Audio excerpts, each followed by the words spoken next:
Bom dia, graça, misericórdia e paz da parte de Deus, nosso Pai, e do nosso Senhor Jesus Cristo. Recorramos sempre à poderosa intercessão de Maria Santíssima, nossa Mãe, e de São José o Justo. Agradeço pela atenção e paciência e peço para que possam compartilhar essa mensagem em outros grupos e outras pessoas. A nossa proteção está no nome do Senhor que fez o céu e a terra. Ouvi, Senhor, a nossa oração e chegue até vós o nosso clamor. Pelo sinal da Santa Cruz, livrai-nos, ó Deus, de todos os males e perigos. Em nome do Pai, do Filho e do Espírito Santo. Amém. Guiai-me, Senhor, no caminho de... Guiai-me, Senhor, no caminho de vossos preceitos. Salmo 118. E quais seriam os preceitos do Senhor? Já paramos para pensar como que, de fato, no nosso dia a dia, com nossas vidas, com atitudes simples até as mais complexas, nós podemos optar pelos preceitos do Senhor? Vejamos bem, se Deus, Ele é bom, estamos seguindo o caminho da bondade? Devemos nos perguntar, se Deus é justo, estamos praticando a justiça no nosso dia a dia? Se Deus é verdade, estamos sendo verdadeiros? Se Ele é comunhão, estamos praticando a comunhão em nossas vidas? Nesse sentido, o caminho, ele não é algo tão somente externo. É algo que se inicia em nossa consciência, se inicia em nossos corações. E por isso, na primeira leitura de hoje em Provérbios, capítulo 21, versículo 1 ao 6 e versículo 10 ao 13, trata exatamente na questão do coração e da consciência. O coração do rei nas mãos do Senhor é como água corrente, ele o dirige para onde quer. Vejamos bem, o coração do rei. Se o rei é o mais importante, tem um aspecto de grandeza, se esse, que é o maior, deve ter seu coração nas mãos de Deus, assim são os pequenos.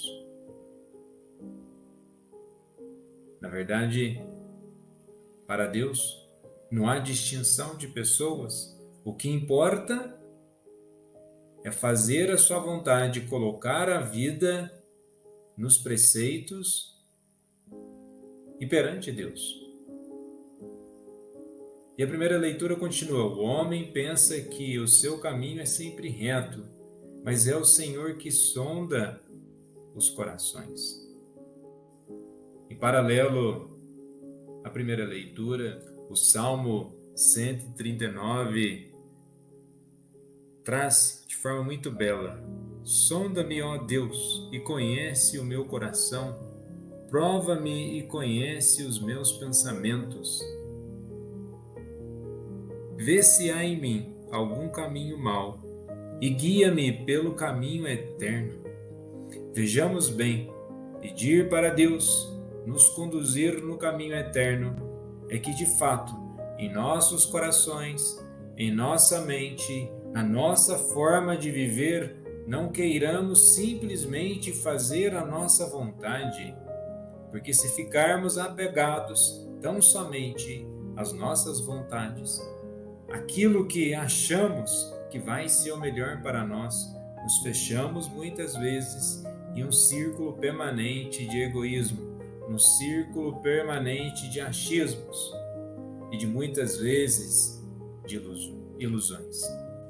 O dia a dia, no corre-corre, na quantidade de tarefas e preocupações que nós temos, preocupamos e de uma forma muito natural no princípio de conservação. Vamos pensando somente em realizar aquilo que precisamos para viver, mas devemos nos atentar naquilo que diz nosso Senhor no Evangelho. E no Evangelho de hoje em São Lucas, capítulo 8, do versículo 19 ao 21. Naquele tempo, a mãe e os irmãos de Jesus aproximaram-se, mas não podiam chegar perto dele por causa da multidão. Então anunciaram a Jesus: Tua mãe e teus irmãos estão aí fora e querem te ver. Jesus respondeu: Minha mãe e meus irmãos são aqueles que ouvem a palavra de Deus e a põem em prática.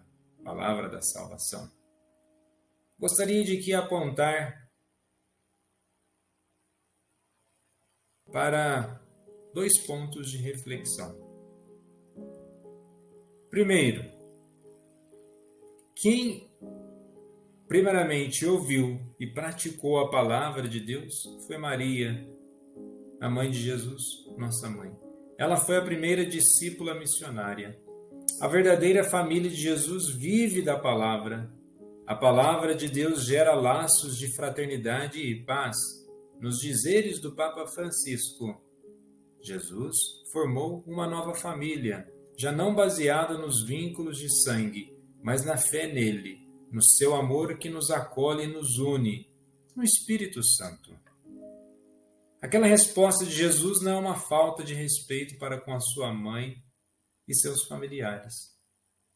Unicamente que ele diz, conforme no Salmo, aqueles que buscam trilhar o caminho do Senhor devem respeitar os seus preceitos. E na onde é que nós encontramos os preceitos de Deus? Na sua palavra e mediante a oração. Sim, a oração, um ponto tão importante em nossas vidas, que nos alimenta, que nos traz uma dimensão de consciência daquilo que devemos viver. E aquilo que devemos viver é a conformidade com a vontade de Deus. Toda a nossa busca pela perfeição consiste em amar ao nosso amabilíssimo Deus.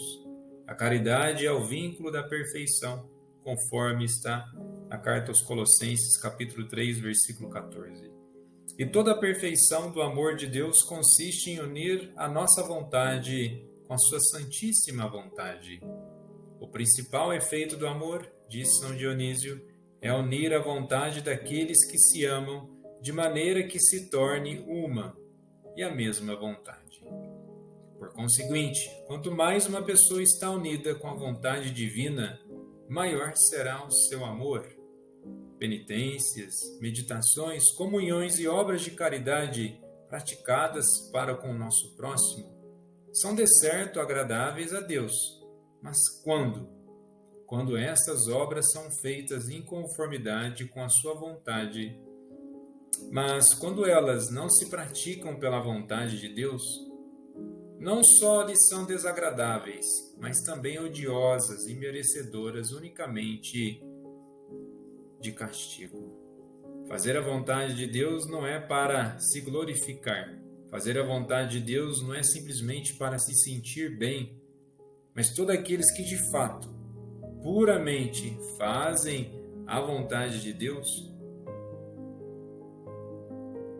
eles já se sentem bem, sem pensar nessa bondade. Deus não quer que nos abundemos em luzes espirituais, mas sim que em tudo que nos conformemos com a sua vontade divina. E nós conseguimos no nosso dia a dia olharmos para aquilo que está acontecendo e conseguir ajustar a nossa vida para a vontade de Deus? Santa Teresa disse: tudo que se deve procurar no exercício da oração é a conformidade da nossa vontade com a vontade divina, tendo por certo que nisto consiste a maior perfeição. Podemos nos perguntar: olha, mas se eu estou sofrendo, quer dizer que isso seja a vontade de Deus? Não. A vontade de Deus não é o seu sofrimento, mas mediante o sofrimento, as perdas, os abatimentos da vida, que possamos colocar o nosso coração, os nossos pensamentos na busca de uma resposta. Não uma resposta simplista, mas uma resposta para a vida. E é uma busca contínua, sabendo que Deus sonda nossos corações, Sonda nossos pensamentos, não no sentido de fiscal e de vigia, mas sonda exatamente para se colocar próximo de nós, em cada instante de nossas vidas. E se assim quisermos, devemos também nos aproximar de Deus, que se encontra tão perto. E se encontrando tão perto, podemos sim entender melhor as dinâmicas da vida. Jesus, manso e humilde de coração, fazei o nosso coração semelhante ao vosso.